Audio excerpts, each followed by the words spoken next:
Hello, hello, hello. My name is Scott Stanfield. This is It's My Friday, and I'm a modern longevitarian. And welcome to the Spirituality Gall Network. And we're also streaming on LinkedIn, Facebook, YouTube. And this is a live episode with our guest today, Darcy Van Orden. Welcome to the Hello. show. Thank you so much, Scott. Excited to be here. This is going to be such an amazing show because what you have, we talked yesterday just to get a feel for what we're going to talk about today. And this is exactly what about being a modern longevitarian is, which is finding your own way to live your best self. And I love what you said. And I actually put this in the teaser for this is that your sister said you are not going to Tijuana to get a gastric sleeve, right? Right? Yes. That's where I was at. It was probably close to a decade of trying every type of diet. I mean, I've done it all, HCG and Jenny Craig and, it's MedFast and, Atkins and like your low carb and your high fat. I mean, I tried keto. It didn't resonate with me. I mean, I tried everything at that point. And then of course the most punishing exercise. So for me, I got to this point where I was like, I've been trying to lose this baby weight for almost a decade. And I'm like, and my girlfriend had kind of sent me this link of this local, just clinic group where apparently the doctors had been, gone to medical school in the United States. And they've got all these, successful Americans who've gone there and dropped all this weight successfully in a matter of months. And I started to like watch this stuff like over months and months. And I was like, maybe that's what I'm supposed to do. I'm just supposed to go and get this gastric sleeve, and then I will drop the weight in a month or two. And then I will, right off into the sunset, happy and healthy. So I was at that point, and of course I'm like calling my sister, my best friend, and I'm like, hey, so you want to come with me? I'll take you to Mexico. We're gonna have fun. And she's like, no, you are not. You are not allowed. Like this is not happening. So thank you for her and her sanity and her words of wisdom as always. So I love and appreciate my sister. It's always great to get an outside perspective, but that happens to me sometimes too, where I'll like go down this trail and then I'm like, go to my wife and I'm like, hey, this is what I want to do. Right. And she's like, are you nuts? Right. How did you even get there? Right. Yes. From like, because like yesterday you were all the way over here and now you're like here and you're like, well, I don't know. Just like everything just kind of, you know, Yeah. made sense along the way. Right. Right? It seemed Yeah. logical at the time. I'm just saying. I'll put it out there. It wasn't going to be a back alley surgery, okay? I wanted to say I was looking at credentials of licensed doctors who had studied in the US, but nonetheless, to me I do not think surgery is the answer and obviously should be a last resort for most people. So, Right. Well, as we talked about, I was a director of food and beverage at a hospital, right? And they did gastric bypass surgeries there. And that's what really got me on the part about diet and actually got me to intermittent fasting. I was 40 pounds overweight. I was turning 40. I thought that I was healthy, but I was really a fat vegetarian. Just, there we go. yeah, I was a fat vegetarian. Wow. And it really was because my macros are out of whack and I was eating all the time and my insulin was spiked all the time, right? Because there's this window that it takes 13 hours for insulin to go down. And so Matt Shannon, marketing person for the gastric bypass doctors, told me that he had overheard one of the doctors say that diet is, or weight loss is 70% diet. Now you believe it's a different percentage, right? I don't, and I will just say this: my experience is my experience. Everybody has to figure out what works for them. But I will also say this for all the women out there, and that's why I think it's important. And I wanted to go on the show and bring some hope to women as a possibility to consider. But in my own experience, I think the weight loss journey is very different for men and women. I have, I was married before. I would watch my ex-husband who he would just decide he wanted to lose a little bit of weight and he could just do Atkins and eat greasy hamburgers for a month and drop 20 pounds. Meanwhile, I'm over there in the corner with my salad, just like miserable, hoping to lose like 3 pounds, right? And it was just so I do feel like we're so different, men and women, for starters. So in my experience, I just had a totally different results with that. And so from what I've seen in my finally, I feel like I've cracked the code for myself. Mhm. But I had done all the punishing exercise. I mean, I have done boot camps. I have hired personal trainers. I have done Orange Theory Fitness. I've done CrossFit to the point where I just remember, working out so hard that I am just like on the mat for 20 minutes at the end, just like laying there, trying to get the energy to get up off the ground in a pool of my sweat, just to like climb into my car. And then eventually I'll go home and like climb into bed, right? Like just Mm. debilitating exercise. And what I always found in that space and in that mode was that when I would start a program like that, I would drop, maybe 5 pounds, 5 to 10 pounds. But after that, I really didn't see the weight loss. And what I've come to realize for myself is that it was never a successful path for me to lose weight.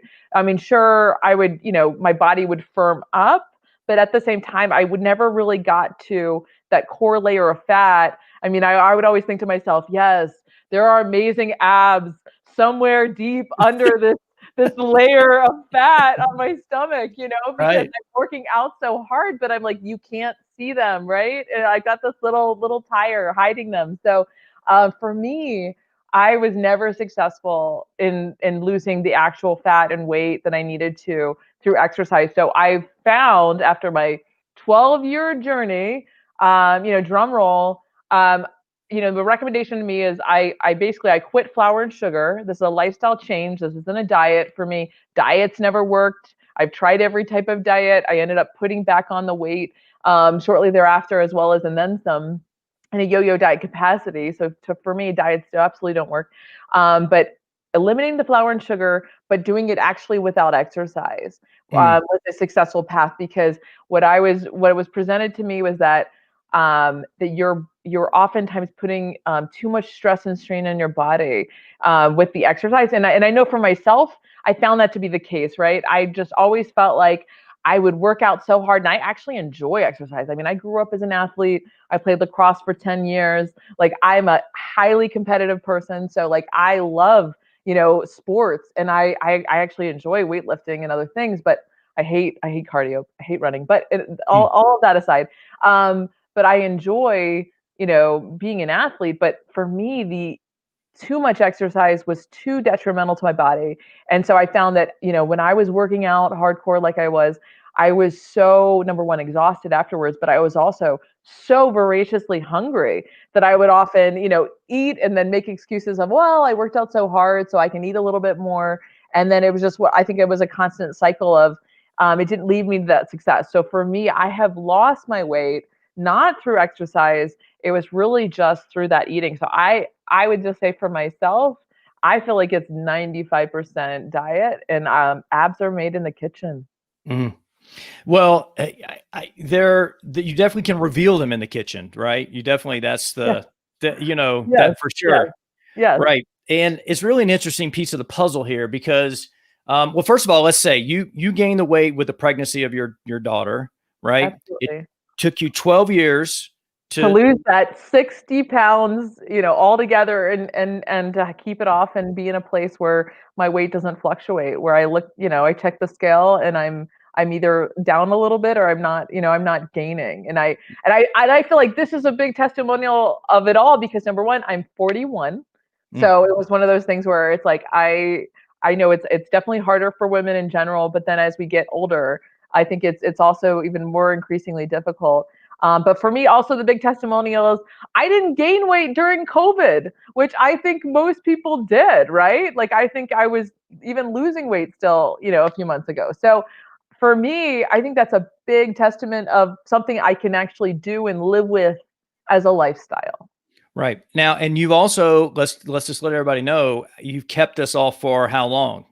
I would say about 9 months, because I think it took me about 6 months, like around that, to solidly lose the 60 pounds. I probably maybe dropped a few pounds thereafter, but I would say solidly to lose that amount. So it's been off for a good 9 months at this point. Right. And so you made the change, and basically you just eliminated flour and sugar from your diet and made no other changes, right?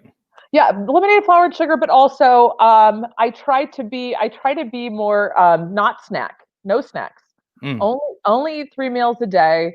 I try to eat, more of like they recommend for the meat, keeping it, just smaller than fist size. So I used to be somebody who like, trust me, I cannot get rid of meat. I tried to go vegan. I didn't last 24 hours. It is not in the cards for me. But I was somebody who loved a big steak, right? And so for me, I'm trying to be more reasonable as far as my meat consumption during my lunch and dinner, is just to eat more reasonable size amount of protein. But otherwise, I am eating vegetables, lunch, dinner for sure. And then but I still, breakfast is pretty much oatmeal, plain low fat yogurt, and some fruit. And I even have some fruit with lunch as well. So that was another sticking point for me why keto wasn't an option, because I felt like, number one, I don't want to not be able to eat fruit. And the other thing is, I cannot consume that amount of fat. Like I tried my hardest to do keto for a month, and it just didn't resonate with my body. So I probably eat, when I'm sticking to how I prefer to eat every day, close to a pound of vegetables a day. So for Wow. me, definitely eating a good amount of vegetables with lunch, as well as a little fruit. And then dinner is a salad, as well as, veggies, and then my protein. So Right. I stick with that. No, don't snack. And this is how I choose to eat. And it tastes good to me, and it's satisfying. And I mean, I have to say, of course, I still, on occasion, like see something and it looks amazing, but I have to just be like, nope, that is not part of my lifestyle, because I think sugar is such a huge addiction. And it was so difficult to come off sugar. I don't think Mm, people understand is that sugar is the most addictive substance in the universe. It's more addictive than even heroin. mm. And so I look around, I think most people are walking around with major sugar addiction. They are, for sure, right? And we talked about earlier, we're in Utah. I've worked in Salt Lake City, and there's a lot of places you can get sugar around here. There's even like something that other parts of the country don't even have, the world have these. They're like Starbucks, but there's these soda places that you can go and get these specialty sodas, and they're loaded with extra syrups and sugars and things like that. And when I was a director of food and beverage at a hotel here, we actually had to put on one of those, and I had to do a lot of research. I didn't consume any of those things because I was keto, but the recipes and look those things up and ask other people what these things are. And so I commend you for, kicking the habit on the sugar. And I've joked for years, right? It's like all these white powders are super addictive, right? Sugar, flour, cocaine, they're like, they're so if you could kick those, right? That would be super, super helpful. There's no denying that the difference between men and women when it comes to fitness and weight loss, there's some similarities in it for sure, but there's also some major differences in there. And I think that, you have really, figured out what worked for you and kind of kicked everything to the curb through this trial and error process. You were, let me try this, let me try this, let me try this, these combinations of things, but then finally just said, okay, what will work for me? Mm-hmm. And that's really, like, even though I'm keto, right? It's because it helps. Well, there's multiple reasons why I'm keto, but I look at the blue zones, which are areas of the world that have the highest per capita people who are over 100 years old, and they have more of a plant slant. They're 90% plant-based diet. Mm-hmm. And even the blue zone in California is vegetarian, right? Which is Loma Linda, home of the 7-day Adventists. They fast 1 day a week and those type of things. And so, but it's interesting how your diet is very similar to those without you even like trying, right? It's super cool how you kind of landed on it's a lot of vegetables, a pound of vegetables a day, which is a lot. And also very similar in a lot of ways to Dr. Terry Wall's protocol, which I don't know if you know who Dr. Terry Walls is, but she actually used these paleo principles to put her MS in remission. Oh, wow. Right. So she went from a wheelchair to riding a bike for 19 miles in one run in a year by changing her diet. That's incredible. And yeah, it is amazing. And diet was really how she did it. Right. So, and so I've, people are like, women have asked me like, how do you lose weight? And I was like, oh, simple. You just do this, and this, and it just falls off. Right. And with women, and they would try those things and it wouldn't work. And so there's no denying that. And so I really love your story and how you embrace that. And I'm just going on and on and on. So I'm sorry about that. So, yeah, let's see. What's the other piece of advice that you could give women out there who are, struggling with, losing weight from a baby or just in general? What else do you have for them? So a couple of things I would, and that's I think also why we have to put sometimes I think it's helpful to put the exercise component to the side. What I can tell you as as a single mom and being busy and like most women are just short on time, Hmm. just to focus on one thing, I think is so much easier because it is so overwhelming. I think just to change your diet in and of itself, that also to be trying to do all this really, difficult, exercising and making time to get to the gym and all of those things, I think become so extra cumbersome. So something to consider, but probably if anything, I know it's hard to go cold turkey one day, and that's not the path for most people. For me, it was. I had to literally just go cold turkey, but you could just do it little by little. Start by eliminating first, maybe just your soda, and then start to eliminate maybe different aspects of your diet that aren't being helpful for you. So maybe eliminate for a while starchy vegetables or eliminate bread, bread and pasta just to begin with, and then pare down to it. In my case, I just had to go cold turkey because what I did know is that I needed to get sugar out of my system to get out of that addictive pattern. And so when I eliminated it, it was like going from, I mean, I did probably a victory dinner the night before, and like I think I had all some of my favorite things, and then it was like the next day, you're done. This is out of your life. And but I it was coming down. I mean, I was in the fetal position for 14 days. Like I really was. Like it was genuinely like coming off of a drug is coming off of sugar. So for me, those 14 days, like I felt terrible. I was crying. I was just like, I could feel like the candida in my system, like begging for one last bite of sugar, like for a Hmm. solid 14 days. And it was painful and it was hard. So I'm not going to say any of this is easy. But honestly, it took me about 6 weeks solidly on this program of no flour, no sugar to start to feel well again. Cause I definitely had that withdrawal and I definitely felt like I was missing something energetically because it was always like my afternoon boost was running over to Starbucks and getting a chai tea latte and maybe like a double smoked bacon breakfast sandwich and just like amping up for the afternoon for my last like push for the day. And so it's like none of that, right? And so for me it was very, very difficult. So it took me a solid 6 weeks. So I went from crying every day for the first 14 days to crying probably every other day for 6 weeks to really feel good. And then I did. All of a sudden, at about 6 weeks, I got this burst of energy and it was unreal. And I felt like myself back in like, in my teenage years, and I felt all this energy and it was incredible. And I just felt that, and I feel like part of this too is getting rid of that flour and sugar. It eliminates some of that brain fog and some of that just feeling of, because for me I knew that like flour was toxic for my system because of how exhausted it made me. If I Hmm. had bread or pasta, at lunch or dinner, like after that I just wanted to fall asleep. Like, I mean, I hadn't had, it was one of those things where I remember like it's been so many years since I've had something like pancakes, but I remember having pancakes on like 4th of July morning and then like going home and having just to sleep it off. Like I Mm.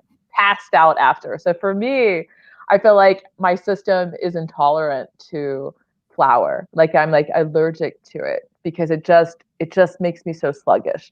So it's like I said, not easy to do, but once done, so worth it because you break the cycle and you're like, I don't need this. I have all this energy. I feel amazing. And then the weight just drops off your body. Right.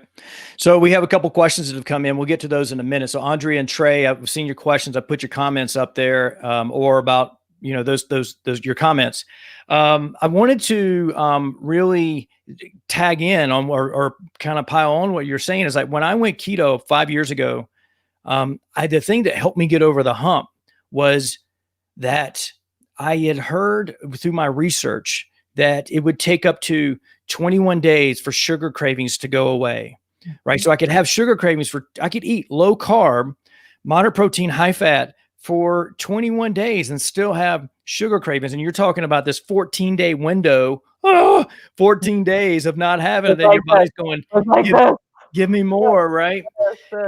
And so and a lot of that has to do with our microbiome, which is actually is asking to be fed, right? The science behind that is that there's 6 times more nerves going up to the brain from the gut than there are going from the brain down to. So the gut's actually kind of driving the ship here, and so it's really controlling what we're craving and all those type of things. And so we crave things at certain times, and it could be habitual, or it also could be that your microbiome is actually saying, I need these things to survive. And they're sending these signals that type of way. And so another interesting thing, and I want to get back to this because you talked about keto, and I don't want to give keto a bad rap, and because I kind of fly the flag for it, right? I've had multiple shows for it, but your body will actually burn fat, whether it's on your body or you consume it. So a ketogenic diet, depending on which one of the phases you're in, and there's 4 phases of it, that if you're looking to lose weight, you actually would eat low carb, your same amount of carbohydrates, moderate protein, same amount of protein, but then you would lower your fat intake that you actually eat. So it forces your body to actually burn it off your body, your where your storage is. Mm-hmm. So if you start out on a ketogenic diet, and I actually suggest it to get into ketosis, you can eat high fat, but if you want to lose weight, you actually eat less fat. And sometimes I only eat 20 grams of fat in a day. For me to maintain my weight, I need to eat 100 grams. So sometimes I'm forcing my body to actually burn, 80 grams of fat from my body just to keep me alive, right? Oh, wow. And so that's what most people don't understand about the ketogenic diet. They think that you're going to eat high fat and burn fat. Yes, you're converting your body over to burning fat by taking the carbs away, but you actually are not burning as much fat as you could if you actually eat low carb, the same amount of carbohydrates, the same amount of protein, right? And then change your fat intake based off what your goal is or what phase you're in, right? And so it's not eating bacon and avocados and burgers and ribeye steaks and doing all that stuff. Which is what attracted me at the beginning. I'm just saying. Exactly. And what people also think too is that if you're a coffee drinker and you're thinking that you need to go, hey, I'm going to go start the ketogenic diet, and I'm going to make a bulletproof coffee and start putting butter and MCT oil in my coffee in the morning. I'm a little bit chubbier, right? I got a little bit more fat on the frame if I'm doing bulletproof coffees, because it's that all that fat is being burned as fuel and not the fat on my body. Right? So I'll have a bulletproof coffee as a luxury, like once a week, right? On Sundays, just so my body stays used to it. But it's not a daily thing for me. Where I went years, like I'd have 1 or 2 a day for years. But if I really want to slim down, I eliminate those from my intake. Gotcha. So Andrea has, and I know she works in the restaurant world. So she's, and so this is what her question is, right? I'll put this up. And it basically says, I struggle with time. The quick meals seem to be on the go, which is bad. Do you have some suggestions to keep healthy meals when consistently on the go? What are some meals that you go to when you're busy or short on time? Great question.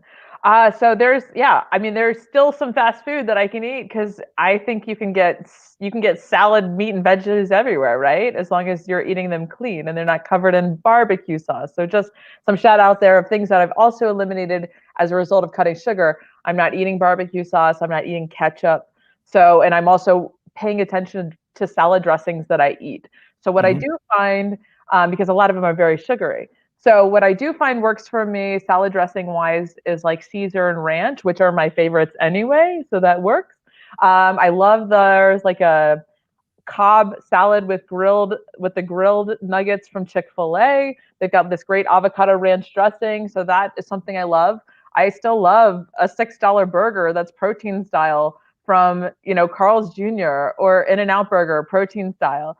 So for me, I can still eat a burger, which I love, and just have it protein style. Just don't put all the ketchup on it. I pretty much avoid, I don't really put mayonnaise, but you could do maybe even just a touch if you wanted, perhaps. But so for me, there's plenty to find out there. as long as you're just being conscious that it's not slathered in dressings and sauces. So right. And so I've said this multiple times that I actually worked for a restaurant company, and I'm not going to mention them, but they actually put sugar in their blue cheese dressing. So you have to be careful when it comes to salad dressings. And that was actually the turning point for me when I went keto, because I was craving fat, because I'd started doing the Wim Hof method, which is cold exposure. And some of you may have seen pictures or videos where I'm doing push-ups in the snow or with no shirt on, or or I go hiking with, no shirt or a t-shirt and just in shorts. And so the Wim Hof method actually made me start craving fat. And I'm standing there at work in a restaurant going, I normally eat a salad, but I know that balsamic vinegar has sugar in it and I'm craving fat, and I should tap into the eating fat. But that means is my macros are going to be off. And I've done research over the last 3 months about the ketogenic diet. So I'm just going to transfer over and test this in combination with each other. So cold exposure, which a cold shower a day is worth about 9 pounds of weight loss a year. Wow. Right? Yeah. And so because thank you. Write that one down. I like it. Thermoneogenesis, right? Makes your body have to warm itself up. You're converting white fat to brown fat, which burns more energy because of mitochondria buildup. And then there is, right now I'm I'm keto and I'm intermittent fasting. I got all these things going on. So there's really, all these things that kind of came together for me in putting these pieces together. So salad dressing is the trap. It really is. So be very diligent. So you've got to read those packages. And make sure. Exactly. Or even bring your own. I mean, you could bring your own if you have to get a salad on the go. If you keep some dressing in the car, then you can grab a salad on the go and make sure you're just eating clean. But yeah, it is a trap. You got to watch out. Yeah, exactly. So Andrea, another thing, I mean, there's a lot of people who do meal prepping, they prepare things, like on a day off, like on a Sunday, that will make meals to take and go and things like that. I don't know if you have time to do that on a day off where you could do that. I found in my busiest times, what I would do is actually get a rotisserie chicken, organic rotisserie chicken, right? And, you think like you can have, just a thigh and a leg could be, or two legs or drumsticks could be one meal. A thigh could be another meal. A thigh could be another meal. Breast another meal. Breast another meal. And then you can take the bones and make stock out of it, right? And have a bone broth. Right. Mm-hmm. So there's all these things you could do with that, and then make a chicken soup and throw some veggies in and things like that, and get all the rest of the meat off the bones. And then you can have, if you have, family, you maybe have 2 or 3 meals out of that. But for a single person, you could have like almost a week's worth of meals made out of that one organic chicken. And they're $10, right? Plus tax at your local Whole Foods, right? That are organic. So get the organic one, right? That's sustainably raised and all that type of stuff, because you want the cleanest food that you can get if you're eating meat. If you're not, then you're going to have to look into other avenues of doing that. And there are, you just want to make sure that you're eating clean food. And if you're on the go, make sure when you're at the point of making a decision, make the better choice for you, right? Which is, as for Darcy, is no breads, no pastas, no flours, no pizzas, and then no sugar, right? And those are the things. And what happens is that basically you're not spiking. The science behind this is you're not spiking your insulin as much. And you may do it when you have fruit, but you're giving your body to come down. So you're almost like in this paleo / arena is where you're at, eating all those vegetables and doing that stuff. And then Trey came in and said, me and my wife find a hard time to eliminate wine. Now, Trey and I actually went to high school together. And so we've known each other for a long time, maybe even middle school. I don't even remember which middle school we went to together, but a long time. And so there's a couple things with wine. It depends on what wine you're drinking, depends on your sugar content, if that's what you're looking at. A glass of red wine, even from California, is only going to have about 3 grams of sugar in it. Now the thing is that what the biggest thing with alcohol is that it's going to dehydrate you. It's going to increase your urine production tenfold. And so, so we went to the same middle school, Fulmer Middle School, right? So yes, so we were Eaglets and then Airport High School Eagles, right, together. I think they're Fulmer Falcons now. I think they changed the mascot, but anyway, I haven't lived in South Carolina in like almost over 18 years. So, but my point being is this, if you want to give up alcohol, that's another whole thing. But the amount of alcohol. If you look at the research in blue zones and things like that, they do drink alcohol in community with food. That's the big key of it. And this is with food, and only a couple glasses of wine if you're going to have that. And I would so there's two things that are the negative impacts of alcohol are going to be the dehydration impact, because it's going to process the alcohol. It's going to take some water from your body. The second thing that's going to happen is going to increase your urine by tenfold. And then the third thing, there's actually a study done in Finland, and it's a good time to tag my book. I wrote a book called Outstanding Landing: How to Get the Sleep of Your Dreams. And you can go to my website, strongforlonger.com, and download this. And basically what happens is that moderate alcohol consumption is going to impair your sleep by 24%, and heavy alcohol consumption, especially within this window of 2 to 3 hours before bed, is going to impair your sleep by over 32%. So you're going to wake up dehydrated. You're going to wake up not slept really good. And that's going to compound on your dehydration, because the hormones for hydration are going to be suppressed, right? So it's this overall thing. So I would suggest, if you're going to drink wine, is A, have it with food. B, make sure that it is a old world wine or a dry farmed wine that has less sulfites in it and is healthier for you, and things like that. Resveratrol, which is a molecule that helps with longevity, is actually in the grapes and is in red wine. And so it actually can help with longevity and help with lifespan and those type of things. And so, and even Dan Buettner, a friend of mine, actually had him on the show, Francesco Ferrario. He's from Milan. He worked with me together. He's a sommelier, helps Dan Buettner with his Blue Zone wines. So you can look into Blue Zone wines, and actually are from Sardinia, Italy, which is one of the Blue Zones. So you can, and I don't make any money from this. I just happen to be friends with Francesco, and I understand this and know that Dan Buettner has this wine. So when it gets into wine, those are the things that are there. And gosh, I love to take a nip here and there. So I just wanted to let you know about that. So if you got any more questions about that trade, just you can hit me up afterward of the show, or put it in the comments. So Darcy, let's see. You've got devoconsult.com. You also one of the things I love about you, you're working on reform in the criminal justice realm. So tell me a little bit about what you got going on with that. Yes, I like to say I've been doing criminal justice reform before it was cool. So yeah, so I've been talking about this stuff for about a decade. I did study criminology in college at George Mason University, and then when I moved to Utah, I shortly thereafter got kind of active in Utah politics, and it was just always a passion for me to see the injustices in the system and try to mitigate those where possible. So I did start to work on, there were a lot of bad bills at the time that our sitting attorney general at the time, about a decade ago, was pursuing, that we ultimately, a few of us got together and ended up killing those bad bills. So I probably spend more time trying to eliminate bad bills than pass legislation. So I do get the feeling there's a lot more bills that are liberty killing than are actually for our betterment. So most of the time, I think 99% of legislation is a bad idea. So just a personal plug.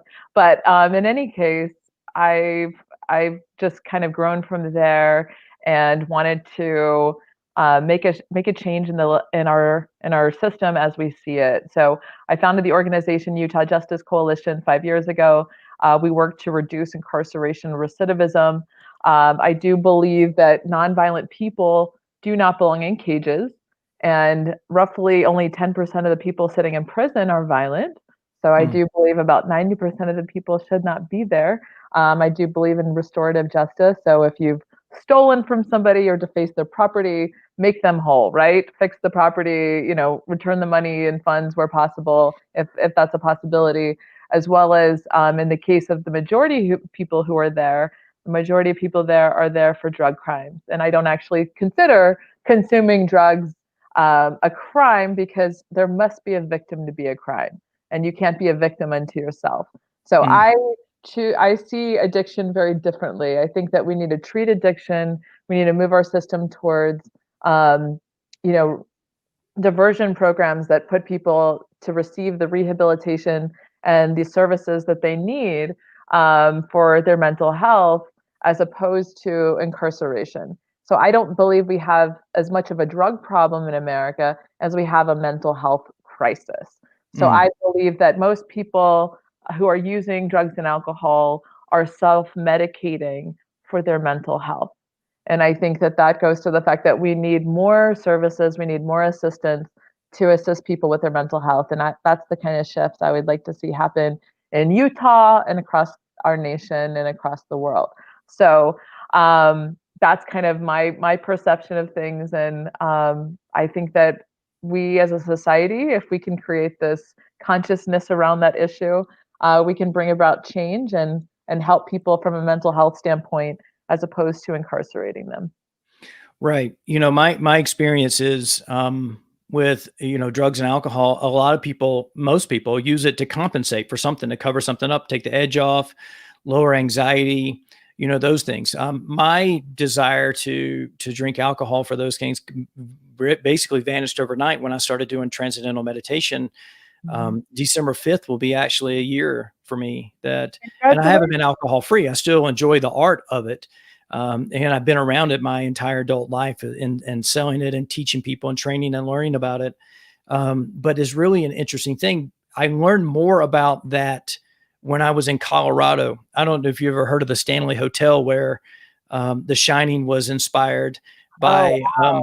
Yeah, I worked there, saw a ghost in my office with really? Aaron. Yeah, yeah, Oh my it's God, haunted, 100% haunted. I believe So, it. it's in Estes Park, Colorado, but what I did is I met a handful of people that come to Colorado, so they have access to recreational marijuana in different forms, because they may be former Marines suffering with PTSD, and they need it, or somebody who had another tragedy in their life, and they it helps them go to sleep and kind of sidestep panic attacks and those type of things. And my question to you is, because I didn't know we were even going to go down this road, but Utah, do you think in Utah that it's ever going to be recreational use for marijuana? I think if it came, we'd be one of the last states. But I will say this: if you would have asked me 5 years ago, will Utah pass medical cannabis as Mm, one, as an early, I would say a fairly early adopter in this so far in the nation, I was like, I had to say absolutely not. But here we are today, and my one of my best friends helped pass Prop 2, and our organization, we're supportive of that. We've gathered signatures and everything else in support of medical cannabis in Utah. And so I think it's great that people have that medicine available as an option. And I do yeah. think it's medicine for people suffering with a number of issues. So I'm grateful that we have that as an option. As far as recreational, I think that's a long time coming, but I do think what's likely to happen first is we need at the federal level for them to declassify this and stop making it illegal federally. So Mhm. that's what needs to happen first. And after that, I mean, I'm an advocate for decriminalization of drugs in general, just because I think it's illogical constitutionally to tell people what they can consume in their body. So I think we need to legalize adulthood. But I think more than anything, we need to educate people. I think the answer to all of our problems is education and innovation. So I mean, you could make meth and heroin legal, and healthy, happy people are never going to be using meth, and heroin. So I think more than anything, we need to focus on having a healthy society mentally, and I think a big part of that though is what we eat, what we put into our bodies. Food should be your medicine. I mean, I am somebody who I still have like a bazillion supplements at my house because during my 12-year journey of trying to get those 60 pounds off, I would buy every type of supplement and I'd be like, this has got to be it. I must be deficient in this area. So if only I take this supplement, the weight should come right off, right? But in reality, that was never the answer, right? The answer is not taking supplements or anything else. The answer is food is your medicine,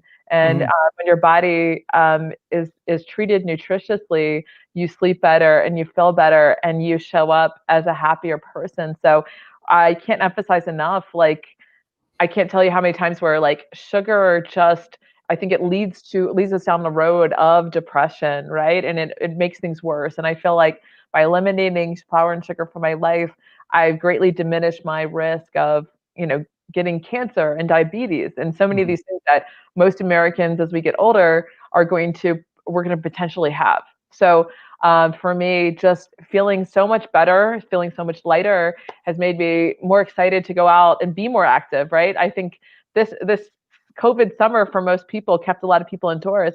I was more active this summer than I think I've ever been because I felt Mm. better and I learned how to wake surf and I love it. And I've always played tennis and I've been playing more golf and I just feel like I just want to be outside.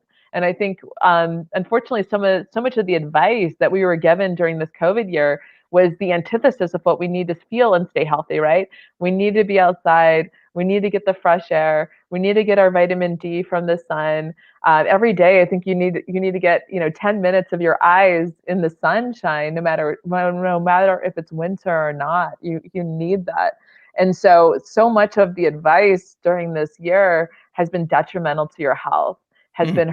has been hurting us. So I just feel like we need to be out. I just remember enjoying some walks with my daughter during COVID, and it was so important to just be outside, be on a walk, getting breathing in deeply that air and oxygen. I'm so concerned that in general people aren't getting enough oxygen, and then you throw a mask on them and they're getting even less oxygen. So my whole thing is making sure you get outside, you get your eyes in the sunshine, you walk, you get some form of exercise. It doesn't need to be punishing exercise. I always put a plug out there for us ladies. You don't need to kill yourself to get healthy and lose weight. But then another area for me is meditation. I know you brought up the meditation work that you do, but that's part of eliminating flour and sugar has been a spiritual practice for me.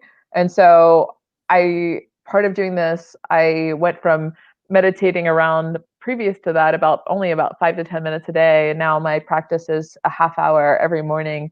And Mm. to me, that's an important part of being in the emotional space where it's like, okay, like I can do this, I can stay and eliminate and avoid flour and sugar. And meditation is part of that for me.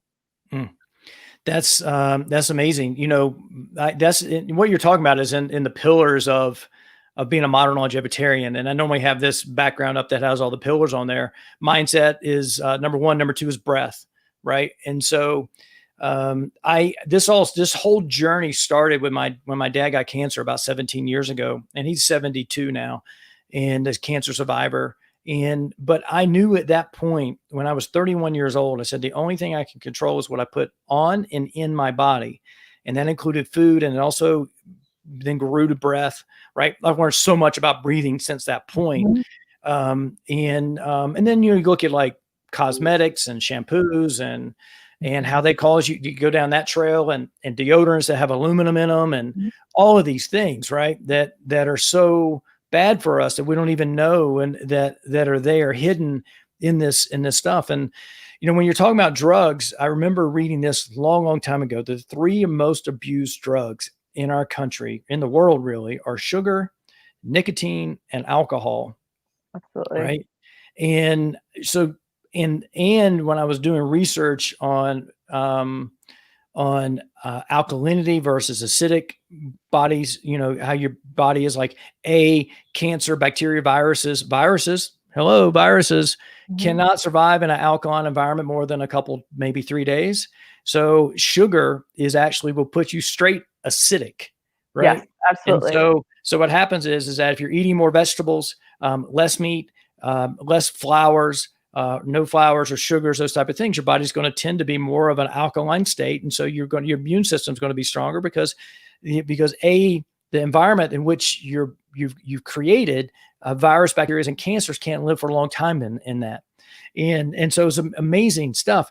And also alcohol, like I said, is the number one sleep aid in the country, right? Terrifying, Yeah. terrifying.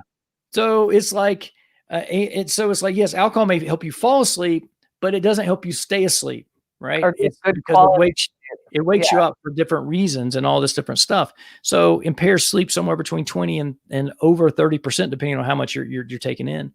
And so it's a super interesting, equation that we're in, and where we're at based off previous, you know, you know, governments coming in and making things legal and illegal and doing all those things. And like now we're kind of changing because of the internet and new ways of thinking. And wait a minute, cannabis is helpful in these ways. And, and that wasn't even like when my dad got cancer, cannabis wasn't an option, Not right? even. Not Yeah. even an option, and he got it at 55. That's, 7.5 years or less than 8 years away from me, age 55. Mm-hmm. My grandfather, his dad passed away of cancer at 62. And I was, less than 10 years old when he passed away. Right. So that definitely wasn't an option either. And there was no early detection systems for cancer either back then. Agreed. And for me, it was all cancer is another motivating factor because there is so much cancer in my family. My father's mother died of cancer when he was around 20 years old. My mother, when I was in fifth grade, got breast cancer, and it was very far advanced breast cancer. She immediately, when she found out, flew to Florida, had a double mastectomy, and proceeded to have all of her treatments and survived, which I'm so grateful for. My mom is still here today, but two of her sisters, unfortunately, both passed of cancer. Right. One ovarian and one breast, and so my cousins, they don't have their mom because of it, and so. For me, I just want to, knowing that, and then I have two sisters, like there's such a high likelihood of, just from a genetic standpoint, for me to have cancer. But then, of course, there's such a high environmental, right? Even if people don't have it within their genetics, so many Americans will end up with cancer. So for me, this is the way I'm mitigating it, because I know my mother at 43 was diagnosed, with cancer. And I'm like, okay, like, and this is something I don't want to deal with, seeing how all that she went through, right? I watched her and how difficult it was, and she losing her hair and watching what happened to her body and everything else. So for me, it's very personal. Yeah, very personal for me too. Both of my parents, and both survived. So I'm blessed that they're still here and creating a ruckus back in South Carolina, and dad was prostate cancer. And then, and mom was uterine cancer. So she had to have a hysterectomy in her mid-50s. And so, and even like my dad's, three best friends, my dad survived, but his three best friends passed away from cancer. Two prostate and one colon cancer. And I looked across all three of them and I'm go, well, they're not genetically linked. What is the link? And for me, it was diet and then moved to lifestyle. Right. Absolutely. Yeah. Yeah. And so that's where I became vegetarian, because I'm like, I need to change what I eat. Right. Because that seems to be the first link to what's happening regionally to me. And I make a joke about, people talk about the SAD diet, the standard American diet. I call it the SSAD, the Southern Standard American Diet, which is even deep fat pride on top of it. Right. Yeah. Which is even another whole realm of sadness, right? In a lot of ways. But, it's an interesting dynamic when it comes to that, because our genetics play a very small role, 20 to 30% of this. And the mission of modern longevitarian is to let people know is that you have agency when it comes to your genetic expression. Absolutely. And this is the way you can influence it. Like for you, your genetic expression was when you eat flour and sugar was to be 60 pounds overweight. Right? You eliminate those two, your genes express themselves differently to the point that you lose the 60 pounds and you're able to keep it off for 9 months doing that. And you can see that this is something that works for you. Those two tweaks, right? Eliminate this thing and this thing from my diet. And now your genes are expressing themselves in a different way. I'm getting chills, right? It's like going, yes, this is what it is, right? Yes. And I'm a fan of Dr. Joe Dispenza and epigenetics, right? And I believe I can change my genetics, and part of meditation is part of that process. But I definitely want to put it out there that, I don't need to be a victim to any of this, right? Like I'm responsible for my own health personally, not my doctor, not the government. I am responsible. And I also feel like I'm also responsible to my daughter, right? I want to have more energy, to have more fun and time with her and be an example to her. She just turned 13. And she is so proud of me, and she knows how hard it is. Although I would say at the very beginning, I took her on a cruise, probably 2 months after I eliminated flour and sugar. And I just remember she's like waving the warm bread in front of me. And she's like, Mom, are you sure you don't want this? Like, looks so good, smells so good. And I'm like, please, please, like, don't waft the warm bread near me. I can't handle this for a second. But no, in time, I think it's important, right, that she's looking at me, and part of my job as her mom is to be an example of like healthy eating. And so she knows that, I'm every day I'm sticking to it. I'm not eating flour and sugar, and I'm cooking up those vegetables, and I'm showing her this is how we're supposed to eat. That's amazing. And that's how we really impact the next generation, is by being an example. Mhm. Right. And what we don't realize is that we're programmed in the first 6 years of our lives. Most people don't understand this, is that our brains are in theta state for the first 6 years, and we're hypnotized basically and just recording everything. Age 7 on, we just replay that tape. Right. Mhm. And so, like, for instance, like before I was furloughed and before the pivot and all those things, I was programmed that because I saw my dad, he would get off work, he would come home, and he would, no matter what time he got home, he would eat dinner. So but he didn't get home at 2 o'clock in the morning like a restaurant manager would, like I did, right? After closing the bar down on a Friday, Saturday night. So what happened was I had to create a time, basically my feeding windows and all those things that were unique to me, irrelevant to when my working schedule was. And I had to break that habit, right, to do that. And so that was one of the really big things with intermittent fasting, because that was like, you only eat in this window, right? Mhm. And so what happened is that if I worked late or got off early or whatever, it's like all that stays the same. And so that was really, really, and so understanding that, even like, I hate to talk about it, but as we get into the point, because my daughter's the same age as yours, but we get into like grandkids, right? Mhm. It's like they're going to be, we understand this, they're going to be programmed by our actions, because they're just going to observe us over the first 6 years, and then they're going to replay that for the rest of their lives. So that's why, that's why cancer runs in certain people's families. Right. And by the way, about breast cancer and cancer, things like that, is I encourage you to look into iodine and getting that from your food. And so I'm not a doctor, I'm not prescribing this for you, but in Japan, longest living average age of the world right now, also has a blue zone in Okinawa.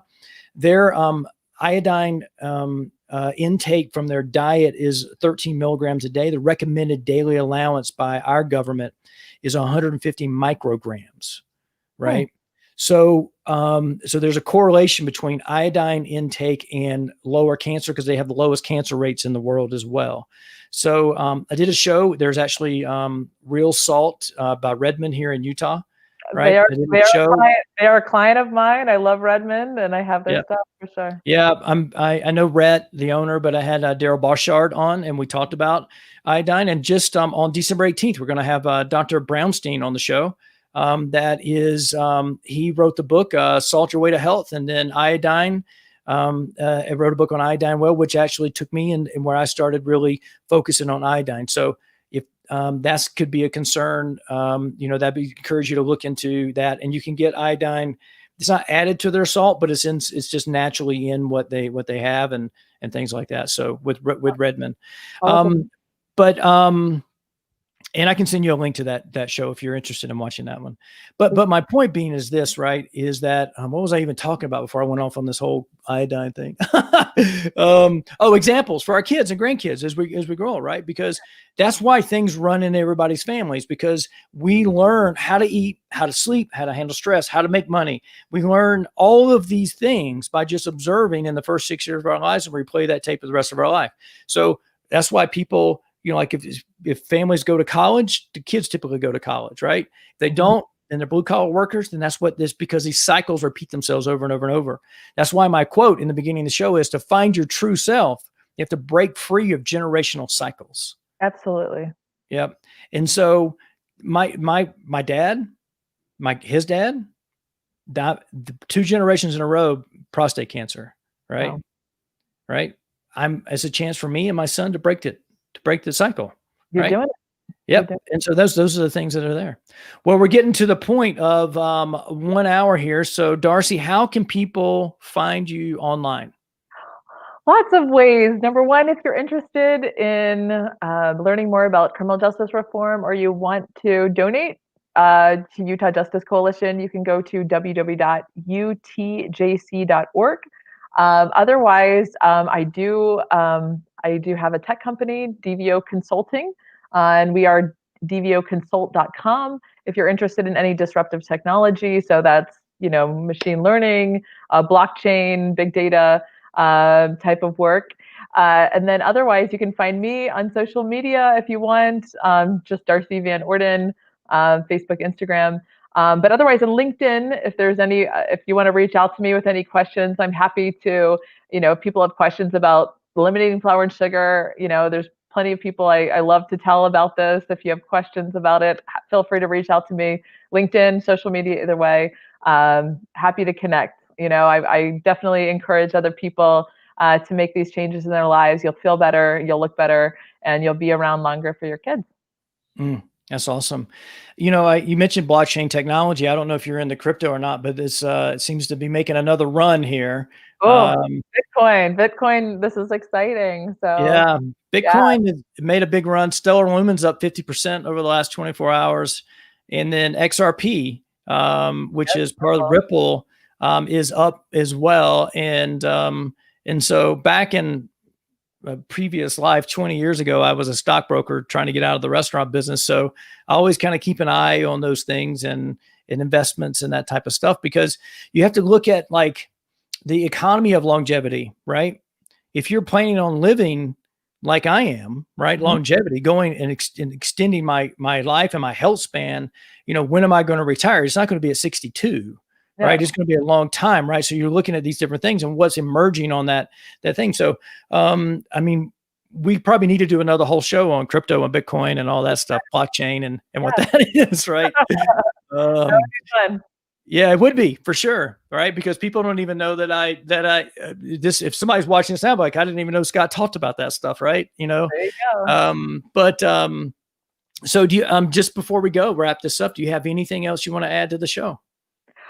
Oh, just, I really encourage people to take control of their health, making sure they get outside, get that sunshine, just start with little steps, right? It doesn't have to be a dramatic change overnight.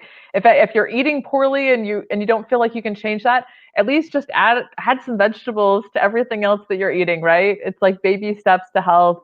It's not easy to do it all at once and overnight, but you can do it. It's worth it. I might have to borrow that quote from you. There's two quotes that I love from here. One is baby steps to health. The other one is, and I actually laughed out loud, which is that I think we should legalize adulthood, right? Feel free to use it. Feel free to use it. Well, I'm gonna quote you on that. I think we should legalize adulthood. I mean, that's your quote. I can't do anything of that, but baby steps to health. I may have to get, once I say that like 10 times, I'll be like, that'll be mine. Right. But yes. And what's better? What about Bob? Watch that. It's for inspiration on baby steps, but that's a great movie. Super funny. Right. Super funny. Well, thanks again for coming on the show. It's been such an honor, and I really sent a lot of messages. I sent a lot of messages to people that were mutual connections on LinkedIn. So hopefully some of those people tuned in that both know you and me on LinkedIn from all our time here in Utah. And so again, thanks for coming on the show. It's been great and eye-opening. Thank you. I appreciate you. Keep doing what you're doing. I love it. Yes. Thank you. Thank you very much. Well, I'm going to wrap it up right here, folks, while Darcy's still online. And I just want to say that, it's been an amazing show. Go back and watch this about how women can, really how different you are than guys and lose weight and how you can do that and take these, as she said, baby steps to health, right? So really watch the show. And then we talked a little bit more about criminal justice reform here in the state of Utah. So the show is called It's My Friday. And if today is your Friday, I encourage you to have a great weekend and happy holidays. Cheers.